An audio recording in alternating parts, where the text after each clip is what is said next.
Suara tongkat besi menghantam rangka sepeda butut yang berkarat bergema di tengah jalan desa yang sepi. Matahari yang belum terik tiba-tiba terasa begitu menyesakkan hingga sulit bernapas. Di atas jalan aspal yang panas, Pak Wijaya, seorang ayah tua yang kurus sepanjang hidupnya bekerja keras di sawah untuk menghidupi anaknya, gemetar memegangi setumpuk sayuran yang hancur dan kotak makanan yang berserakan. Tepat pada hari peringatan meninggalnya istrinya, hari di mana putra satu-satunya, Dava, berjanji akan pulang mengunjungi setelah sekian lama jauh dan sibuk, musibah justru datang. 3 pemuda bertato yang berbau alkohol, dengan wajah garang dan mengancam, mengangkat tongkat besi, melontarkan cacian dan hinaan serta melayangkan pukulan kepada Pak Tua yang lemah hanya karena ia dengan canggung menghalangi jalan mereka. Di pedesaan yang damai ini, siapa yang berani maju menyelamatkan seorang Pak Tua yang jujur dari pukulan kejam gerombolan pemabuk yang beringas? Tepat pada saat tongkat besi hendak diayunkan lagi, suara rem mobil yang berdecit kencang membelah udara. Sebuah mobil mewah hitam mengkilap berhenti tepat di belakang. Ayah seorang miliarder terkenal diinjak-injak tanpa ampun oleh preman desa dan akhir yang mengerikan menanti para sampah masyarakat yang tidak tahu diri. Untuk memahami akar dari kesedihan ini, di desa Mekarsari ini, siapapun yang mendengar kisah ayah dan anak Pak Wijaya pasti akan meneteskan air mata iba. Istrinya meninggal karena sakit parah saat Dava baru berusia 10 tahun. Rumah beratap genteng 2 sisi yang tua, setiap kali hujan deras pasti bocor di mana-mana. Pak Wijaya harus menggunakan baskom dan mangkuk untuk menampung air yang menetes sepanjang malam agar putranya bisa tidur di tempat yang kering. Saat itu ia baru berusia awal 30-an, masih muda dan kuat. Tetangga yang kasihan mencoba menjodohkannya agar ia punya istri untuk menenangkan kesedihannya. Ada yang mau memasak dan membersihkan rumah saat ia lelah pulang dari sawah. Namun Pak Wijaya menolak semuanya. Ia takut akan nasib buruk, takut orang hanya pura-pura menyayanginya lalu justru menelantarkan Dava yang sudah yatim piatu. Maka ia bertekad untuk tetap sendiri, menanggung pahitnya menjadi ayah tunggal. Hari-hari itu sangatlah sulit. Pagi-pagi buta ia sudah membawa cangkulnya ke sawah bekerja sebagai petani sewaan. Siang terik ia berlari membantu kuli bangunan mengangkat adukan semen. Malam baru ia pulang mengayuh sepeda. Tubuhnya dipenuhi bau lumpur dan keringat yang asam. Makanan kedua ayah dan anak itu saat itu biasanya sayur-sayuran liar yang dipetik di pagar dan beberapa acar timun yang sangat asin. Dava anak yang pengertian, ia tahu ayahnya bekerja keras sehingga tidak pernah meminta pakaian baru atau mainan. Ia hanya melihat potongan daging babi masak kecap di meja tetangga, menelan ludah lalu menunduk dan buru-buru menghabiskan nasinya. Ia berjanji pada dirinya sendiri. Satu-satunya cara untuk menyelamatkan ayahnya dari kemiskinan ini adalah harus belajar dengan sangat giat, harus sukses agar bisa berbakti kepada ayahnya dan Tuhan tidak akan mengecewakan orang baik. Dava anak yang cerdas, ia lulus kuliah di kota dengan nilai tertinggi. Pada hari putranya membawa ranselnya ke terminal, Pak Wijaya mengeluarkan segepok uang receh kusut dari saku celananya, merapikannya lalu menyelipkannya erat ke tangan putranya. Ia berpesan dengan suara tercekat, "Di kota nanti belajar yang rajin, nak. Kalau ada kekurangan apa-apa, telepon saja, ayah di rumah bisa mengurusnya."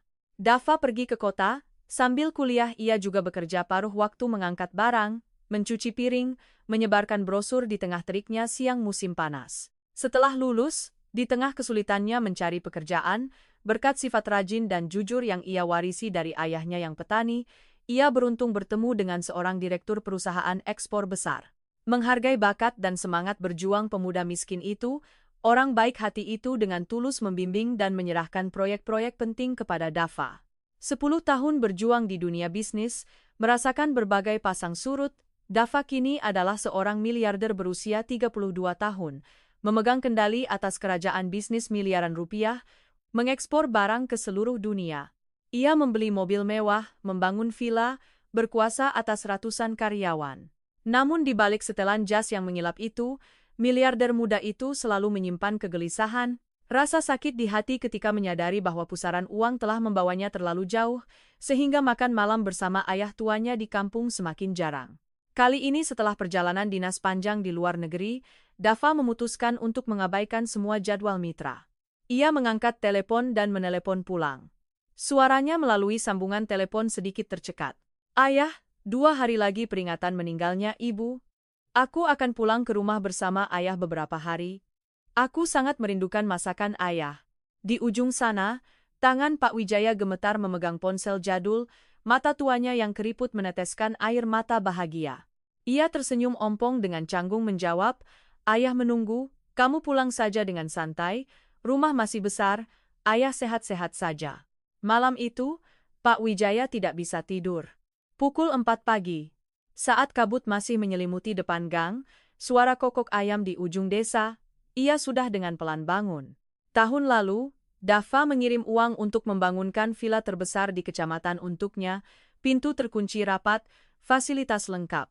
Namun sayangnya, rumah besar hanya dihuni satu orang tua yang menyendiri justru terasa kesepian dan dingin. Pak Wijaya membersihkan ruang tamu yang luas lalu masuk ke sudut dapur kayu kecil di belakang, menyalakan api untuk merebus air teh hijau, suara kayu terbakar berderak, bau asap jerami yang kuat membuatnya merasa hangat seperti dulu. Sekitar pukul 7 pagi, matahari terbit. Pak Wijaya dengan semangat menuntun sepeda mini berwarna hijau muda yang sudah kusam keluar gang. Dava sudah berkali-kali menyuruhnya membeli sepeda motor matic bagus untuk ayahnya. Namun ia selalu menolak, mengatakan sudah tua naik motor matic nanti salah gas bisa jatuh dan menyusahkan anak cucu. Lebih baik naik sepeda agar otot-ototnya tetap lentur. Tubuhnya yang kecil membungkuk mengayuh sepeda ke pasar kecamatan. Warga pasar semua menyayangi Pak Tua yang jujur itu.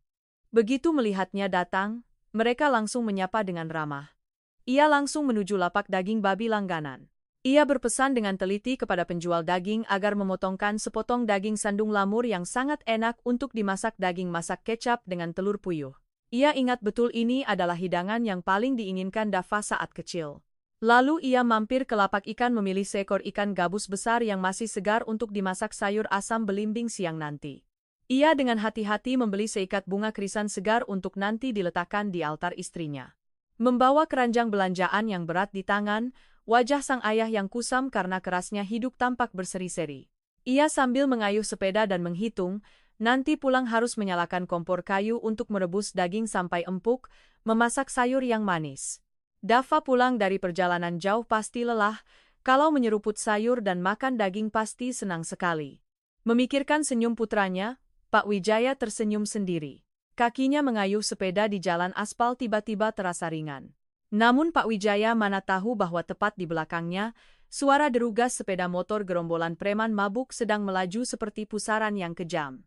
Sebuah peristiwa tragis akan segera menimpa punggung kurus ayah yang jujur itu, membuat putra miliardernya akan menyaksikan pemandangan yang seumur hidupnya tidak akan pernah ia lupakan. Bapak-bapak, ibu-ibu, saudara-saudari sekalian, Pak Wijaya sepanjang hidupnya hidup jujur, hanya ingin memasak makanan sederhana menunggu putranya pulang. Mengapa nasib begitu kejam? Akankah miliarder muda itu terpaku dan bagaimana reaksinya ketika melihat ayahnya diinjak-injak di jalan? Jika Anda juga merasa terharu mengingat sosok orang tua Anda yang gigih di kampung halaman, silakan tinggalkan komentar berbagi perasaan Anda bersama kisah di bawah lampu tepat di bawah ini, ya. Dan jangan lupa tekan tombol subscribe agar kita bisa bersama-sama menyaksikan hukuman yang pantas bagi pelaku kejahatan dan penebusan penuh air mata dari putra yang berbakti. Sepeda mini butut itu melaju di jalan aspal yang berkelok-kelok menuju desa kecil, membawa serta seluruh kegembiraan ayah tua itu. Sinar matahari pagi menyinari setumpuk sayuran segar yang berkilauan di atas sisik ikan gabus yang masih berdenyut di keranjang plastik. Sesekali Pak Wijaya menunduk melihat keranjang belanjaan, sudut mulutnya yang ompong sedikit tersenyum tipis, membentuk senyum ramah. Ia membayangkan Dava, putranya yang miliarder kini berkuasa di masyarakat. Pulang ke rumah, melepas jas mahalnya yang merepotkan, menyingsingkan lengan baju, berjongkok di samping meja makan kampung dan melahap habis semangkuk daging masak kecap seperti saat ia masih mahasiswa kurus kering yang kelaparan. Pasti dia akan makan sampai habis satu panci lalu memuji masakan ayah, pasti begitu. Semakin ia berpikir, kedua kakinya yang kurus penuh kerutan dan bintik-bintik penuaan semakin cepat mengayuh sepeda. Ia ingin segera pulang ke rumah, menyalakan kompor kayu, dengan teliti membersihkan setiap potongan ikan, mengiris setiap potongan daging sandung lamur agar rapi dan berlemak. Bagi seorang ayah yang sepanjang hidupnya bekerja keras, kebahagiaan bukanlah duduk di mobil mewah atau bermewah-mewahan. Kebahagiaan hanyalah bisa sendiri memasak untuk putranya yang merantau jauh, makanan hangat yang penuh kasih sayang keluarga. Namun, kedamaian kecil yang indah itu terkoyak dengan kejam dan brutal. Dari kejauhan di belakangnya, suara knalpot motor yang memekakan telinga terdengar, menderu seperti merobek seluruh ketenangan desa. Itu adalah sepeda motor yang dimodifikasi milik Ryoshi bekas luka, seorang preman desa yang terkenal suka membuat onar, menyewa untuk berkelahi dan merampok di desa sebelah. Di belakangnya ada dua anak buahnya yang berwajah garang, rambutnya diwarnai biru dan merah, di tangan mereka masih ada rokok yang dihisap. Ketiganya baru saja selesai pesta minuman keras semalaman di warung kopi di balai desa, tubuh mereka berbau alkohol yang asam, mata merah padam, sikap mereka sombong dan tidak peduli dunia. Mereka melaju kencang dengan zigzag, berteriak-teriak dan mengumpat, membuat beberapa orang yang pulang dari pasar harus buru-buru menepi. Menggelengkan kepala dengan sedih, tidak ada yang berani mencari masalah. Jalan tanggul di ujung desa memang lebar, namun dengan sifat keras kepala para pemabuk itu, mereka justru suka berjalan di tengah jalan, memaksa orang yang lebih lemah untuk menyingkir memberi jalan bagi kesombongan mereka. Ketika melihat sosok Pak Wijaya yang membungkuk mengayuh sepeda butut di depan, alih-alih mengurangi gas dan menyalip, Ryoshi bekas luka justru tersenyum jahat. Ia sengaja memutar gas kencang agar suara knalpot memekakkan telinga, melaju mendekati roda belakang Pak Tua lalu membunyikan klakson modifikasi terus-menerus tanpa henti. Suara klakson yang memekakkan telinga dan melengking keras terdengar tiba-tiba membuat Pak Wijaya terkejut. Di usia 65,66 tahun, refleks orang tua mana masih cepat seperti anak muda. Keterkejutan itu membuat tangan kurusnya gemetar, setang sepeda mininya berayun-ayun. Ia dengan panik menekan rem namun roda depan justru tergelincir ke kerikil di pinggir jalan. Ouch! Sebuah suara keras terdengar di tengah pasar yang ramai. Seluruh tubuh kurus Pak Wijaya jatuh membentur jalan aspal yang panas. Sepeda bututnya jatuh menindih salah satu kakinya. Namun rasa sakit fisik yang menusuk saat itu tak seberapa dibandingkan saat ia melihat keranjang belanjaan terlempar berserakan di tanah. Semua semangat, kasih sayangnya yang ia kumpulkan sejak pagi buta tiba-tiba hancur berantakan. Sayuran kangkung hijau layu dan hancur, belepotan pasir dan debu. Kantong telur puyuh pecah semua, kuning dan putih telurnya mengalir bercampur dengan tanah dan pasir yang kotor. Potongan daging sandung lamur terbaik yang ia mohon-mohon kepada penjual daging jatuh ke kubangan lumpur kering di tepi rumput. Yang paling menyakitkan adalah ikan gabus. Ia terlempar keluar dari kantong plastik, menggeliat merayap di jalan aspal yang kasar, sisik ikan lecet berdarah. Hati ayah tua itu seolah tercekat, sakit menusuk setiap saat. Ia tak peduli lututnya yang berdarah segar, tak peduli tangannya yang lecet dan perih. Buru-buru bangkit, mengulurkan tangan gemetarnya yang keriput berusaha mengumpulkan setiap tumpukan sayuran, menarik potongan daging yang kotor dari lumpur, mulutnya bergumam dalam ketidakberdayaan hingga meneteskan air mata. Ya Tuhan, makanan untuk Dava hancur semua, kotor semua. Penonton sekalian, melihat sosok Pak Tua yang sibuk dan menderita mengumpulkan setiap telur yang pecah di tengah teriknya matahari siang. Siapa yang tidak merasa sedih dan tidak merasa dadanya tercekat? Kemarahan memuncak ketika sepeda motor gerombolan Ryoshi bekas luka mengerem mendadak tepat di samping. Tanpa sepatah kata maaf, tanpa mengulurkan tangan membantu Pak Tua yang jatuh. Tiga pemuda itu menyilangkan kaki di motor, menatap Pak Wijaya dengan tatapan menghina dan mengejek yang penuh kebencian. Ryoshi bekas luka meludah ke jalan, mengumpat dengan suara keras, suaranya sombong, matamu itu diletakkan di mana, Pak Tua? Jalan bagaimana sampai menghalangi jalan kakekmu? Mau mati, ya, sampai merayap ke sini menghalangi jalan saya? Dua anak buahnya yang duduk di belakang juga ikut tertawa terbahak-bahak, mengangkat dagu menghina tanpa ampun. Sudah tua ya di rumah saja memeluk peti mati, merayap di jalan menghalangi, nanti kalau motor bos saya rusak, kamu mau ganti rugi dengan nyawa, ya, Pak Tua? Kata-kata kejam dan tidak berpendidikan itu terus menghantam kepala seorang ayah yang sepanjang hidupnya hidup jujur. Pak Wijaya menelan gumpalan pahit di tenggorokannya, sifatnya yang jujur dan sabar membuatnya tidak berani membantah gerombolan preman mabuk yang sedang beringas. Ia merengek, mengatupkan kedua tangan gemetar memohon dalam ketakutan. Kalian, saya mohon maaf. Saya sudah tua jadi canggung, tangan dan kaki lambat. Mohon kalian kasihanilah saya. Saya ambil makanan ini lalu langsung pergi. Jangan pukul saya. Rasa pasrah yang luar biasa dari Pak Tua yang miskin tidak hanya tidak meluluhkan hati mereka, justru semakin memperluas kesombongan preman desa itu. Rio si bekas luka memelotot, ia berpikir Pak Tua ini sendirian, naik sepeda butut pasti hanya petani rendahan yang tidak berguna di desa, meskipun dipukuli sampai mati pun tidak akan ada yang berani membela. Darah premanisme mendidih, ia menurunkan standar samping motornya, dengan garang turun, tangannya meraih tongkat besi yang ia bawa dalam karung untuk membela diri saat berkelahi. Ia melangkah maju mengancam ke arah Pak Wijaya, wajahnya garang dan mengancam, mengangkat tongkat besi ke langit. Ia tidak tahu bahwa pria kurus yang sedang berlutut di tanah memohon itu adalah ayah kandung seorang miliarder, paling berkuasa dan berpengaruh di provinsi ini. Dan tepat saat ini, dari arah persimpangan jalan, mobil mewah mahal yang membawa Dava sedang perlahan melaju mendekat. Pemandangan yang sangat menyedihkan itu akan segera terlihat langsung oleh putra yang berbakti itu, menciptakan momen terpaku yang luar biasa di hatinya. Apa yang akan terjadi ketika miliarder itu menyaksikan sendiri ayahnya yang selama ini ia sayangi dan hormati, diinjak-injak di bawah sepatu sampah masyarakat? Pasti kemarahan akan meledak ke langit dan pelajaran yang setimpal menanti gerombolan preman sombong itu. Mendengar sampai di sini, jika bapak-bapak, ibu-ibu, saudara-saudari juga merasa darahnya mendidih, marah pada ayah yang jujur dan kasihan pada keadaan Pak Wijaya, silakan tinggalkan komentar bertuliskan kasihan ayah di bawah video ini untuk memberinya kekuatan, ya. Dan jangan lupa tekan tombol subscribe agar kita bisa bersama-sama menyaksikan pembalikan situasi yang sangat memuaskan, sangat emosional di bagian selanjutnya dari kisah di bawah lampu, ya. Meskipun Pak Wijaya memohon hingga suaranya serak. Rio si bekas luka dengan kepala yang masih panas karena alkohol, sama sekali tidak merasa iba. Di mata para bajingan sombong itu, kerendahan hati orang baik hanyalah sesuatu untuk mereka injak-injak agar bisa unjuk gigi. Ia menyeringai, berteriak, "Maaf, kalau maaf saja bisa menyelesaikan masalah, buat apa ada hukum?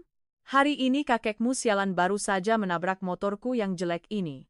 Saya akan menghancurkan motor ini biar kamu kapok merayap di jalan." Setelah mengatakan itu, tanpa menunggu Pak Tua sempat bereaksi, ia mengayunkan tongkat besi di tangannya. Bruk! Suara keras memekakkan telinga terdengar. Pukulan itu tidak mengenai tubuh Pak Wijaya, melainkan langsung mengenai bagian tengah rangka sepeda mini berwarna hijau muda. Sepeda butut itu terpental jauh, rodanya bengkok, jari-jari roda patah, ban kempes, rangkanya penyok dan reyot. Hati Pak Wijaya hancur. Sepeda itu meskipun tua dan berkarat, namun adalah kenangan yang menemaninya bertahun-tahun, mengantar begitu banyak karung padi, mengantar seluruh masa kecil Dava ke sekolah. Kini melihatnya hancur di tangan orang jahat, ia marah hingga meneteskan air mata. Anak buah Rio si bekas luka melihat itu lalu bertepuk tangan tertawa terbahak-bahak, seolah baru saja melakukan prestasi yang gemilang. Mereka berniat menerjang menendang keranjang ikan gabus dan setumpuk sayuran Pak Tua ke parit air. Namun senyum jahat mereka belum sempat padam ketika dari arah persimpangan jalan bergelombang ini, sebuah mobil Maybach hitam mengkilap melaju mulus dengan kecepatan sangat tinggi. Di dalam mobil mewah itu, suasana yang tadinya hening tiba-tiba terkoyak. Dava sedang duduk di kursi belakang, membolak-balik beberapa dokumen, hatinya gelisah, hanya ingin cepat pulang ke rumah memeluk ayahnya. Tiba-tiba matanya menyapu melalui jendela, di depannya di tengah jalan desa yang familiar, sekelompok pemuda sedang mengeroyok seorang orang tua. Dan ketika matanya menyentuh sosok kurus mengenakan pakaian batik coklat usang, sandal jepitnya terlepas satu di setiap tempat, hati miliarder muda itu seolah diremas. "Berhenti mobilnya, cepat berhenti!" teriak Dava dengan suara serak, kehilangan suaranya. Asisten Dimas si sopir panik menginjak rem, roda mobil bergesekan menciptakan jejak hitam panjang di jalan aspal yang panas. Maybach itu berhenti hanya sekitar 2 meter dari gerombolan preman. Pintu mobil belum sempat terbuka penuh, Dava sudah membuka pintu dan menerjang keluar seperti anak panah. Ia tak peduli sepatu kulit bermereknya yang puluhan juta rupiah menginjak kubangan lumpur. Melepaskan semua ketenangan seorang pengusaha besar. Ia menerjang, berlutut di jalan, memeluk erat tubuh ayahnya yang gemetar. "Ayah, ayah, ayah kenapa ini? Siapa yang membuat ayah begini?" Pada saat memeluk punggung ayahnya yang kurus dan berdarah, miliarder yang angkuh di dunia bisnis itu tiba-tiba terpaku. Air matanya mengalir deras, membasahi bahu Pak Wijaya yang belepotan lumpur. Ia merasakan sakit yang luar biasa, rasa sakit yang merobek-robek hatinya. Aku menghasilkan miliaran. Memegang kendali atas kerajaan bisnis yang besar, berkuasa di masyarakat, namun di kampung halamanku sendiri, di tanah kelahiranku, ayah yang sepanjang hidupnya aku cintai, aku sayangi, justru diinjak-injak, dibuli hingga hancur oleh preman desa. Tumpukan makanan yang hancur berserakan itu apa? Itu adalah hidangan peringatan meninggalnya ibu, adalah kasih sayang ayah yang ia kumpulkan sejak pagi buta untuk menunggunya pulang, namun mereka tega menghancurkannya. Kedatangan tiba-tiba mobil mewah super mahal berplat nomor VIP dan seorang pria mengenakan setelan jas dengan aura membunuh membuat gerombolan Rio si bekas luka memucat. Meskipun mereka adalah preman kelas kakap di desa, mereka cukup cerdik untuk menyadari bahwa pria itu bukan orang sembarangan. Aura menekan dari Dava membuat Rio si bekas luka mundur beberapa langkah, tangannya memegang tongkat besi gemetar, terbata-bata tidak bisa berkata-kata. Ia mengenali pemuda ini adalah Dava, miliarder terkenal dari desa Mekarsari yang selalu disebut-sebut orang. Menyadari telah mengganggu sarang lebah, ketiga orang itu pucat pasi. Tanpa menunggu perintah siapapun, mereka dengan panik membuang tongkat besi, melompat ke sepeda motor butut. Menginjak gas melesat pergi seolah ingin mati menghilang ke gang kecil. Sopir hendak mengejar untuk menangkap mereka, namun Dava menepisnya. Suaranya dingin namun menahan kemarahan yang luar biasa. Biarkan saja mereka, selamatkan ayah saya dulu. Kamera perjalanan merekam wajah dan plat nomornya dengan jelas, mereka tidak akan bisa lolos. Dava dengan hati-hati membantu Pak Wijaya berdiri, Pak Tua buru-buru menyekat tangannya ke celana, mulutnya merengek menunjuk tumpukan makanan yang kotor. Dava, makanan yang ayah beli untukmu hancur semua, nak. Mendengar kata-kata menyedihkan ayahnya, hati Dava seolah tertusuk ribuan jarum. Ia berusaha menelan amarahnya, tersenyum canggung menepuk lembut punggung tangan ayahnya yang kurus. Tidak apa-apa, ayah, makanan rusak kita beli yang lain, yang penting ayah selamat. Ayah naik mobil saja, aku antar ayah pulang. Dava menyuruh sopir untuk mengambil sepeda butut yang hancur itu dan memasukkannya ke bagasi mobil, tidak membiarkan ayahnya menyesali dan mengumpulkan lagi makanan kotor itu, lalu dengan lembut membimbingnya ke Maybach yang nyaman. Mobil melaju memasuki gerbang besi berlapis emas yang megah dari villa terbesar di desa. Masuk ke dalam rumah, ia membantu ayahnya duduk di sofa berlapis kulit impor yang empuk. Ia buru-buru mengambil kotak P3K. Direktur utama yang biasanya hanya terbiasa memegang pena menandatangani kontrak jutaan dolar ini, kini berlutut dengan satu kaki di lantai marmer yang dingin, dengan hati-hati menggunakan alkohol dan obat merah untuk membersihkan setiap goresan di lutut ayahnya yang berdarah. Tangannya gemetar, sesekali mendongak bertanya pelan. Ayah terasa sakit sekali tidak? Saya pelan-pelan, ya? Pak Wijaya melihat putranya yang sukses sedang dengan teliti merawatnya. Ketakutan tadi lenyap semua. Sudut bibirnya kembali tersenyum ramah. Ayah tidak apa-apa, luka kecil ini tidak seberapa. Dulu saat membajak sawah tersandung batu, kaki ayah sampai robek lebih parah.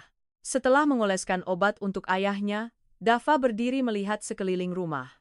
Villa itu megah, perabotannya mewah tidak kekurangan apa-apa, namun mengapa suasananya hening, dingin hingga membuat merinding?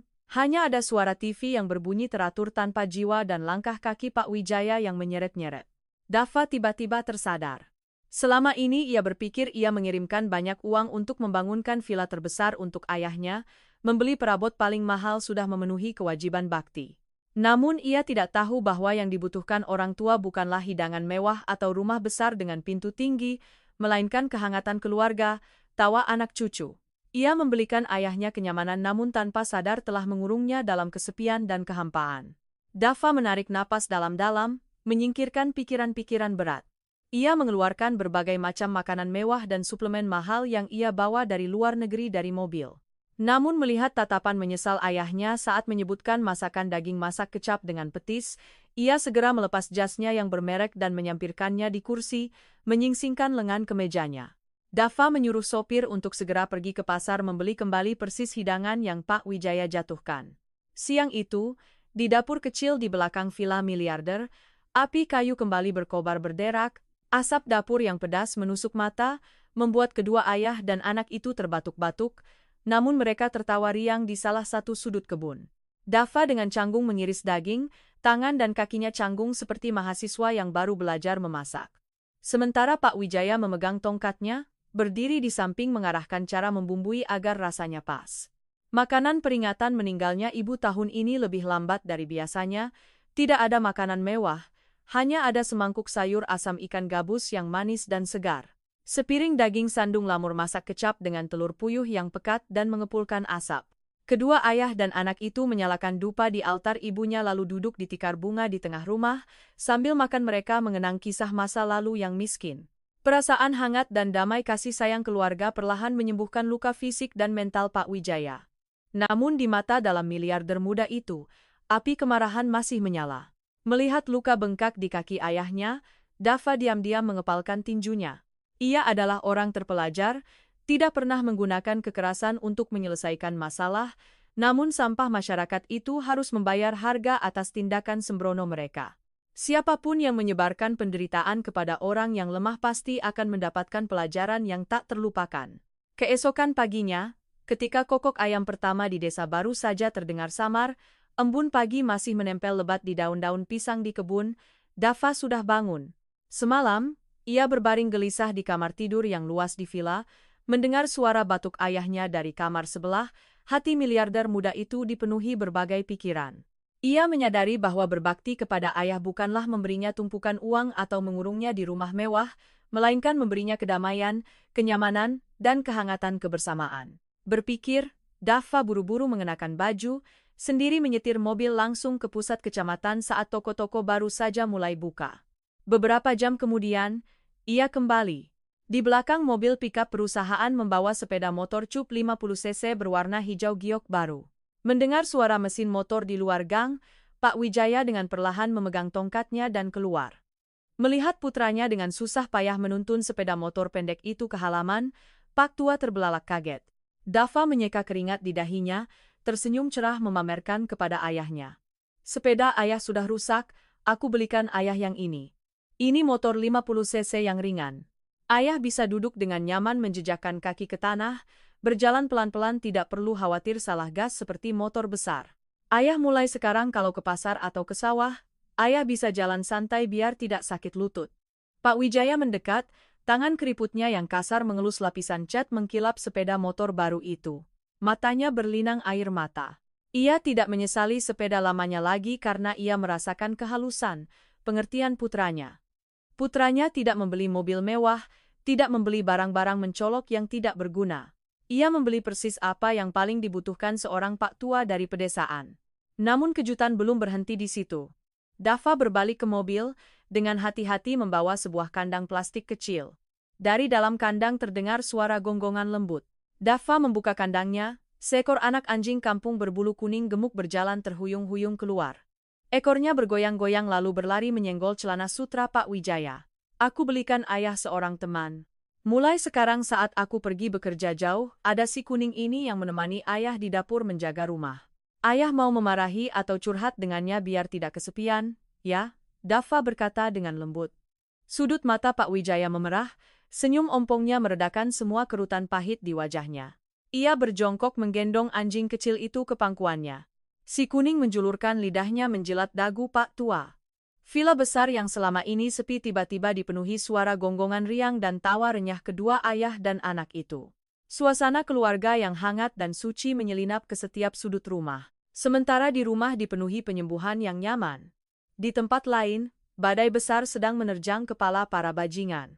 Tepat tadi malam, asisten Dava telah mengekstrak seluruh video dari kamera mobil Maybach yang tajam, ditambah dengan sertifikat cedera lutut Pak Wijaya, menyerahkannya langsung ke meja kerja kantor polisi kecamatan. Dava adalah seorang pengusaha besar, perusahaannya tidak hanya membayar pajak tertinggi tetapi juga terus-menerus mendanai pembangunan sekolah, jalan raya untuk seluruh provinsi ini.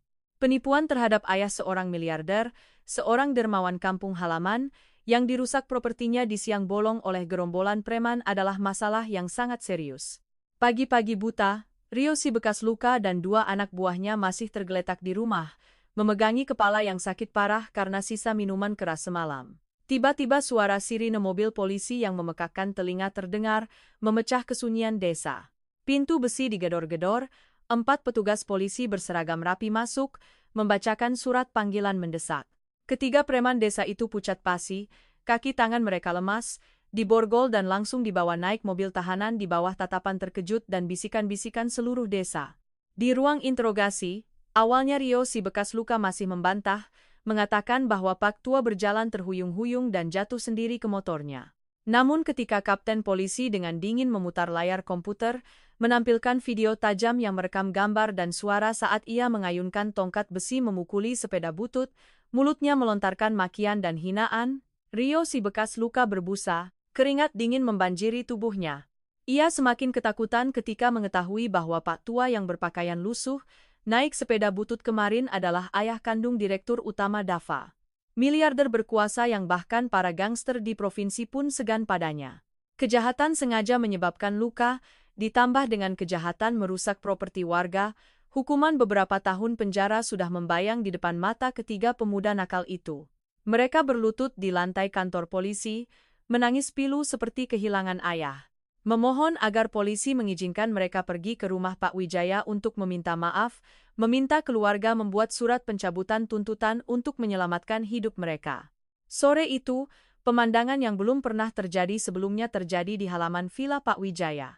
3 pemuda preman bertato penuh, yang kemarin masih sombong dan angkuh, kini wajahnya pucat pasi, berlutut membentuk barisan di atas lantai keramik merah. Mereka terus-menerus menundukkan kepala ke tanah, menampar wajah mereka sendiri hingga bibir mereka berdarah, mulut mereka menangis dan berteriak, "Pak, saya ini buta mata. Saya hilaf minum minuman keras dan berbuat onar. Mohon kasihanilah orang tua kami di rumah. Mohon Mas Dava yang mulia memaafkan kami agar kami punya jalan hidup. Kalau masuk penjara, hidup kami akan hancur." Pak Wijaya yang sedang menggendong anjing kuning duduk di teras rumah, melihat mereka berlutut dan menangis pilu, sifat baik hatinya yang lama kembali muncul. Ia dengan canggung memegang tongkatnya dan berjalan ke halaman, hendak mengulurkan tangan membantu Rio berdiri, mulutnya bergumam. "Sudahlah, kalian berdiri saja. Ayah tua ini tulangnya kuat, luka kecil saja tinggal dioles obat sudah sembuh. Sepeda rusak, putra saya juga sudah membeli yang baru. Ia memaafkan semuanya, kalian pulang saja. Berusahalah bekerja dengan baik, jangan minum-minum dan membuat masalah lagi." Namun Dava dari dalam rumah melangkah keluar, wajahnya berwibawa, matanya dingin menyapu ketiga orang yang sedang berlutut. Ia mengangkat tangan dengan lembut membantu ayahnya mundur ke belakang. Suaranya yang rendah namun penuh kekuatan terdengar.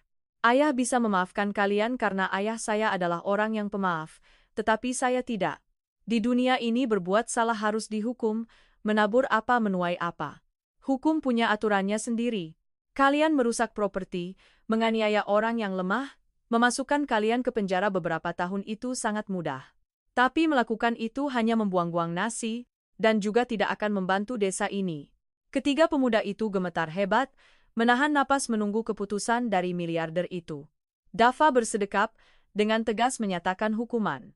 "Saya akan mencabut laporan polisi, tetapi dengan satu syarat, jika kalian memiliki kekuatan untuk mengayunkan tongkat besi merusak barang orang lain, maka gunakan kekuatan fisik itu untuk melakukan pekerjaan yang bermanfaat. Mulai besok pukul 6 pagi. Selama sebulan penuh, kalian bertiga harus membawa cangkul dan sapu untuk membersihkan, merapikan semua rumput liar di makam desa. Kalian harus membersihkan setiap nisan hingga bersih dan rapi. Saya akan meminta kepala desa untuk mengawasi dan mencatat kehadiran. Jika bolos sehari atau bekerja asal-asalan, saya akan langsung mengirim berkas ke kejaksaan. Kalian sanggup?" Mendengar itu, ketiga preman itu seperti orang tenggelam yang menemukan pelampung, sangat gembira. Mereka menundukkan kepala berulang kali berterima kasih atas kemurahan hati miliarder itu. Cara penanganan yang terhormat tidak menggunakan kekerasan fisik melainkan menggunakan akal sehat seorang intelektual untuk menghukum orang jahat, memaksa mereka melakukan pekerjaan sosial untuk menebus kesalahan Dava. Membuat warga desa yang menonton di luar gerbang sangat kagum, bertepuk tangan meriah. Amarah di hati penonton. Ah tidak. Amarah di hati para saksi telah sepenuhnya terangkat, digantikan oleh kepuasan dan kekaguman pada seorang putra yang berbakti, berbakat, dan berakhlak mulia. Kerumunan penasaran di luar gerbang juga perlahan bubar, mengembalikan kedamaian semula ke villa itu. Ketika kegelapan mulai menyelimuti, kabut malam yang dingin menyelinap melalui setiap celah daun di kebun, saat itu juga lampu kuning hangat dari teras rumah Pak Wijaya menyala. Di teras yang berangin, di samping set meja kursi kayu sederhana yang Pak Wijaya bersikeras pertahankan dari rumah lamanya, kedua ayah dan anak itu duduk berhadapan, secangkir teh hijau segar, baru saja diseduh dengan air mendidih mengepulkan asap, memancarkan aroma harum yang aneh, murni, dan luar biasa. Di kaki Pak Tua, anjing kuning setelah seharian berlari dan bermain dengan lelah telah meringkuk menjadi gumpalan kapas kecil, mendengkur tidur pulas. Dava perlahan mengangkat cangkir tehnya, menyesap sedikit, merasakan rasa pahit lembut di ujung lidahnya lalu rasa manis yang tertinggal di tenggorokannya. Saat ini tidak ada lagi sosok seorang direktur utama yang berkuasa, tidak ada lagi perhitungan bisnis yang kejam atau kontrak-kontrak yang menegangkan. Di depan ayah tua yang wajahnya dipenuhi kerutan waktu, Dava sepenuhnya melepaskan lapisan baja pelindung, kembali menjadi pemuda kurus dan kusam seperti dulu. Ia mengulurkan tangan memeluk kedua tangan ayahnya yang kapalan, kasar, penuh bintik-bintik penuaan, suaranya tercekat, "Ayah.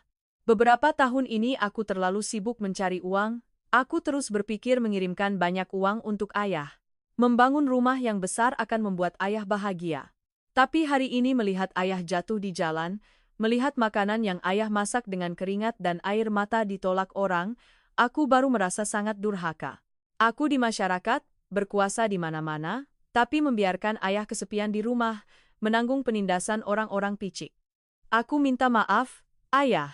Air mata pria berusia lebih dari 30 tahun yang berada di puncak ketenaran itu mengalir deras membasahi punggung tangan Pak Wijaya yang kasar. Sudah berapa lama Dava tidak menangis? Mungkin sejak hari ia datang ke kota tanpa apa-apa untuk merintis usaha. Di luar sana, kerasnya dunia bisnis mengajarkannya untuk berdarah dingin, harus kejam untuk bertahan hidup. Namun ketika pulang ke rumah, pelukan ayah akan selalu menjadi tempat berlindung yang paling damai dan penuh kasih sayang. Pak Wijaya tersenyum ramah. Senyumnya yang berseri-seri menghalau semua kesedihan. Ia menarik tangannya, dengan lembut menepuk bahu putranya yang besar, persis seperti ia dulu sering membujuk Dava saat masih kecil. "Dasar anak bodoh ini. Ayah mana pernah menyalahkanmu sampai kamu minta maaf. Kamu bekerja besar, menanggung ribuan karyawan, tekanan di pundakmu berat sekali, ayah mengerti. Tapi nak, hidup itu singkat, sekejap mata sudah berlalu. Ayah dulu miskin sekali, menggertakkan gigi menahan, hanya berharap kamu bisa sekolah agar mengubah hidup. Sekarang kamu sudah sukses, ayah sangat bangga. Tapi ayah jujur, rumah besar ini, uang yang menumpuk di bank itu, ayah pakai seumur hidup juga tidak akan habis. Ayah hanya suka gaya hidup sederhana. Polos, pagi-pagi ke kebun mengolah tanah menanam sayuran, sore memberi makan ayam, malam mengayuh sepeda jalan-jalan. Hidup ayah sudah cukup, kamu jangan menjual nyawa mencari uang lagi, kesehatan itu yang paling berharga. Kalau ada waktu luang, akhir pekan pulang kampung makan bersama ayah sayur lodeh tempe. Begitu saja ayah sudah bahagia." Kata-kata sederhana dan tulus dari ayah tua itu seperti mata air yang menyegarkan, membersihkan jiwa miliarder yang dipenuhi kekhawatiran. Dava diam mendengarkan, meresapi setiap kata. Memang ia telah pergi terlalu jauh mencari hal-hal yang fana dan lupa bahwa kebahagiaan sejati justru berada di tempat asalnya. Keluarga adalah satu-satunya tempat yang tidak membutuhkan alasan untuk mencintai dan orang tua adalah satu-satunya di dunia ini yang rela memaafkan semua ketidakpedulian anak-anaknya. Suasana hening sejenak, hanya terdengar suara jangkrik di semak ilalang. Tiba-tiba, Pak Wijaya berdeham keras, memecah suasana haru yang hening. Ia mengangkat cangkir tehnya, menyesap, matanya tajam. Ia melirik putranya yang menunduk terharu, lalu tiba-tiba mengubah nada suaranya sedikit ketus setengah bercanda. Begitu saja bicaranya, "Uang banyak untuk apa, Mas Dava? Kamu lihat, rambutku sudah putih semua. Gigi juga mau copot semua, tidak bisa mengunyah nasi lagi. Ini, Pak Budi tetangga sebelah seumuran denganku, setiap sore menggendong dan menuntun 3 cucunya keliling desa. Sedangkan aku sendirian menggendong anjing kuning. Kamu mau kapan menikah? Memberiku seorang cucu agar aku bisa menggendongnya? Hah, anak muda? Atau kamu mau membiarkan ayah tua ini membawa uang ke kuburan tanpa melihat cucu?" Perubahan suasana yang drastis dari Pak Wijaya membuat Dava yang tadinya terharu juga terkejut. Semua air mata yang tertahan tiba-tiba menghilang entah kemana. Direktur utama yang dingin dan tegas di dunia bisnis ini tiba-tiba menjadi canggung, menggaruk-garuk kepala, wajahnya merah padam seperti remaja yang ketahuan bolos sekolah oleh orang dewasa. Ia bingung menatap ayahnya, tersenyum masam dengan canggung. "Ayah, pekerjaan saya akhir-akhir ini terlalu sibuk dan juga saya belum menemukan orang yang cocok. Ayah, jangan bertele-tele." Pak Wijaya memegang kipas anyaman, mengetuk bahu Dava pelan, tersenyum lebar. "Kemarin, asistenmu menelepon menanyakan kabar saya, dia tidak sengaja membocorkan semuanya. Sedang pacaran dengan guru TK yang sangat baik di kota, ya? Bulan depan kalau tidak dibawa ke sini untuk dikenalkan, saya akan mengunci pintu villa, saya akan mendirikan tenda di sawah biar kamu tahu rasa." Dava menganga kaget, tidak menyangka ayahnya di kampung bisa mendapatkan informasi secepat dan setajam itu. Ia hanya bisa menundukkan kepala pasrah tanpa syarat di hadapan kekuatan terbesar dalam hidupnya. Ia tersenyum cerah, mengangguk yakin. "Ya, saya mengerti. Bulan depan peringatan meninggalnya nenek, saya akan meminta izin membawa dia untuk dikenalkan kepada ayah. Ayah siapkan mental, tahun depan menggendong cucu, pas sekali." Di bawah cahaya lampu kuning hangat yang terpancar dari teras rumah, tawa riang Pak Wijaya bergema di seluruh kebun yang sunyi. Anjing kuning terkejut bangun. Melihat kedua tuannya tertawa gembira, ia juga menggeliat, ekornya bergoyang-goyang dan menggonggong ikut serta. Sebuah gambaran keluarga yang begitu damai, bahagia, dan penuh kasih sayang. Badai telah berlalu, orang-orang jahat telah menerima pelajaran yang setimpal dengan kerja keras. Sementara kasih sayang ayah dan anak justru semakin erat, lebih kuat dari sebelumnya. Sesuai janji yang diucapkan di teras rumah malam itu, tepat sebulan kemudian, bertepatan dengan peringatan meninggalnya nenek, Maybach hitam mengkilap itu kembali melaju mulus memasuki jalan desa yang kecil. Namun kali ini suasana tidak lagi berat dan sedih melainkan ramai, ceria seperti ada pesta. Pintu mobil baru saja terbuka, Dava turun, memutar ke sisi lain, dengan hati-hati membantu seorang gadis muda keluar. Itu adalah Maya, guru TK yang lembut yang telah diselidiki diam-diam oleh Pak Wijaya melalui asistennya. Tanpa gaun desainer mewah, tanpa perhiasan berkilau, Maya muncul dengan kebaya sutra sederhana berwarna kuning pastel, rambut hitamnya terurai sebahu, tangannya dengan malu-malu memeluk sekeranjang buah segar. Dari dalam halaman, Pak Wijaya mengenakan pakaian terbaiknya, memegang tongkatnya dan berjalan terhuyung-huyung keluar, diikuti oleh anjing kuning yang mengibaskan ekornya. Melihat orang dewasa, Maya buru-buru maju, menundukkan kepala memberi hormat. Suaranya jernih dan lembut, "Ya, salam, Bapak." Di jalan Dava banyak bercerita tentang Bapak, "Hari ini saya baru bisa datang mengunjungi Bapak." Mendengar suara manis dan ramah itu, dan melihat penampilan gadis yang sopan dan baik hati, Pak Wijaya tersenyum lebar, kerutan di dahinya seolah mereda. Ia dengan terhuyung-huyung mengulurkan tangan mengambil keranjang buah, mulutnya berkata, "Sudah, nak, perjalanan jauh pasti lelah, buat apa repot-repot membeli barang lagi. Masuklah, masuklah cepat biar sejuk. Bapak sudah merebus air daun jambu menunggu kalian berdua." Kehadiran Maya seolah meniupkan semangat baru ke villa yang tadinya sepi, ia sama sekali tidak merasa canggung di hadapan kemewahan miliarder itu, juga tidak segan-segan membantu di dapur yang kotor. Begitu selesai minum seteguk air, Maya sudah menyingsingkan lengan bajunya, meminta izin kepada Pak Wijaya untuk turun ke dapur membantu memasak hidangan sesajen. Melihat gerakannya yang cekatan memilih sayuran, mengiris daging, membumbui dengan cita rasa masakan kampung Maya, Pak Wijaya merasa sangat senang. Ia terus berdiri canggung di sampingnya, sesekali mengangguk puas, berpikir dalam hati bahwa putranya memang tidak salah memilih orang. Makan malam itu dipenuhi tawa dan canda. Seluruh rumah dipenuhi kehangatan sebuah keluarga utuh. Dava duduk di sana mengambilkan potongan daging masak kecap untuk ayahnya, menyendokkan semangkuk sayur lodeh tempe untuk pacarnya, hatinya dipenuhi perasaan bahagia yang damai yang tidak bisa ditukar dengan kontrak jutaan dolar manapun. Kabar bahwa Direktur Utama Dava akan segera menikah dengan cepat menyebar ke seluruh desa Mekarsari. Semua orang penasaran, seberapa mewah dan megah pesta pernikahan miliarder itu nanti. Namun Dava justru mengambil keputusan yang membuat semua orang terkejut. Ia tidak mengadakan pesta pernikahan di restoran bintang 5 mewah di kota dengan hidangan mewah atau tamu-tamu bangsawan. Ia memutuskan untuk membawa semuanya kembali ke desa, mendirikan tenda di halaman luas vilanya, mengadakan pesta untuk warga desa dengan hidangan sederhana yang hangat dan penuh kasih sayang tetangga. Pada hari pernikahan, seluruh desa ramai datang untuk bersukacita. Suara musik yang ramai, tawa dan canda bergema di seluruh desa. Yang paling istimewa adalah di area gerbang tenda, orang-orang melihat 3 pemuda mengenakan kemeja putih bersih, celana kain rapi, keringat membasahi baju mereka namun senyum selalu terpampang di bibir. Itulah Rio si bekas luka dan kedua temannya.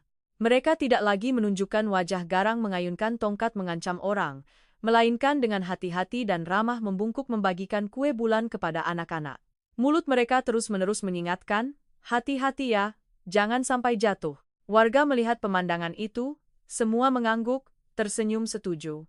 Sebuah pengampunan yang sempurna, sebuah pemulihan yang indah dari kemanusiaan.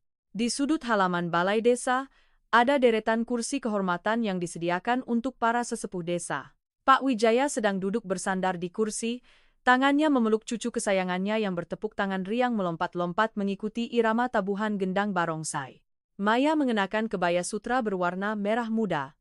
Anggun dan berseri-seri, ia berdiri membantu para guru TK menari dan bernyanyi bersama anak-anak, berdiri sedikit di belakang, bersandar pada pohon beringin tua di ujung desa. Dafa diam-diam mengamati pemandangan yang indah itu. Direktur utama yang berkuasa bersedekap, sudut bibirnya membentuk senyum hangat yang tak terbatas. Ia menarik napas dalam-dalam, membusungkan dada untuk menikmati aroma apek rumput, aroma jerami yang kuat bercampur dengan bau dupa di malam pesta.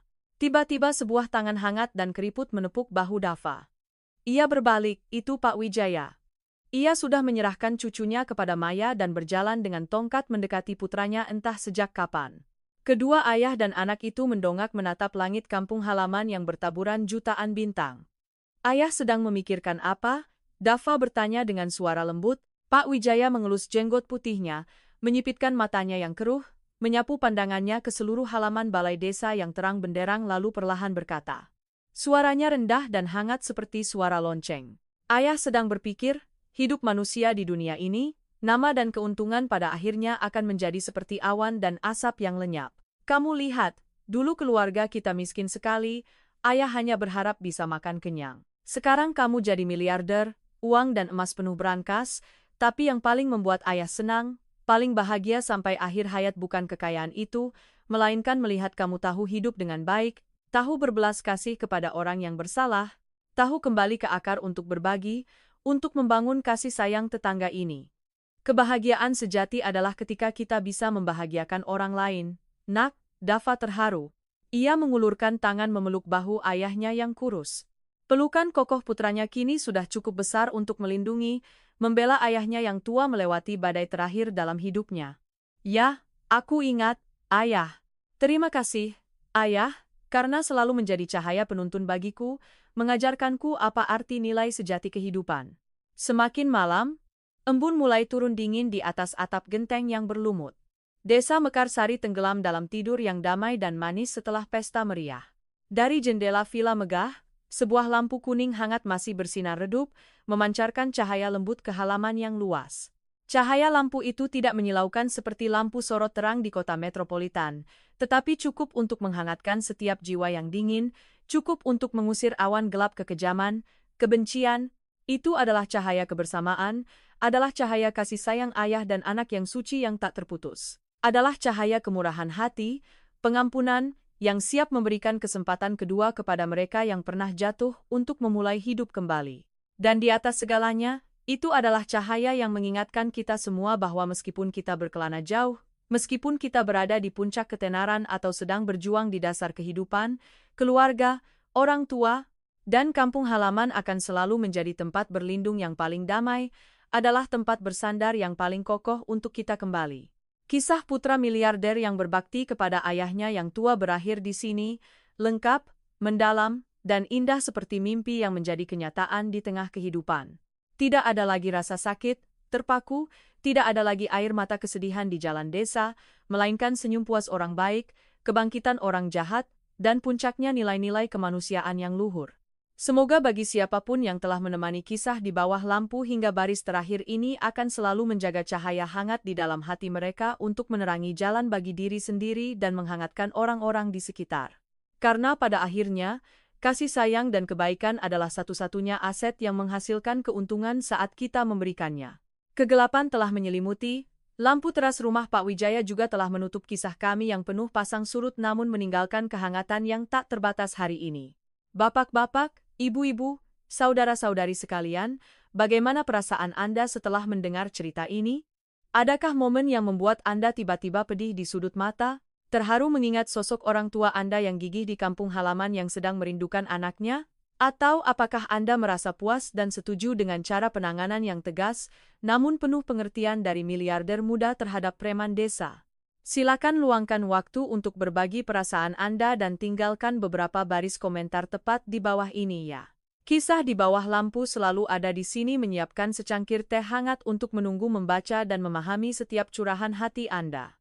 Dan jika cerita hari ini memberikan sedikit kedamaian, pelajaran kecil, atau istirahat sejenak di tengah kesibukan kota, silakan luangkan waktu sejenak, bantu kami menekan tombol subscribe, yang satu sentuhan kecil dari Anda adalah motivasi besar bagi kami untuk bisa terus berkumpul bersama.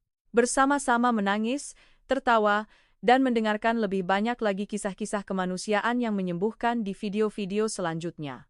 Terima kasih telah menemani kisah di bawah lampu. Semoga Anda dan keluarga selalu sehat dan memiliki waktu yang penuh kebersamaan di meja makan keluarga.